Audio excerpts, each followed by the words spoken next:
এখন আপনাদেরকে আমি ভাবলাম মাছ কাটছিলাম, ভাবলাম একটু একটা ভিডিও করে দেখাই। আমি এই যে ছোট ছোট এটাকে বরুলি মাছ বোধহয় বলে, এই মাছকে কাঁচি দিয়ে আমি কীভাবে কাটি। তো এইভাবে নেবেন। এই মাছের তো খালি পেটটা বার করে দিতে হয়, এই যে এরকম করে নেবেন। এই হয়ে গেল কাটা, খুব ইজি কাঁচি দিয়ে কাটাটা। এই যে দেখুন, এইভাবে নেবেন। এই এই এই তারপর তো ধোয়ার সময় পরিষ্কার করবেনই। আবার দেখাচ্ছি, দেখেন, এই দেখেন কাঁচি দিয়ে কাটছি। এই এই খুব ইজি, বটি ফটি কিচ্ছু লাগে না। এখন আমাদের সময় বলতে নেই, আমরা যখন ছোট ছিলাম কোনোদিনও ভাবতেও পারতাম না যে কাঁচি দিয়েও আবার মাছ কাটা যায় নাকি। কিন্তু এখন আধুনিক যুগ।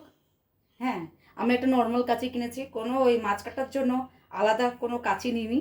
এই যে এভাবে নেবেন, এই পরিষ্কার তারপর ধুয়ে লবণ দিয়ে পরিষ্কার করে নেবেন। খুব পটাপটও হয়, খুব তাড়াতাড়ি হয় কিন্তু এইটা।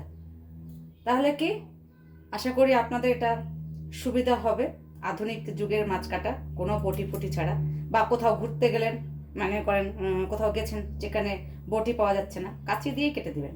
এই যে হয়ে গেল কাটা।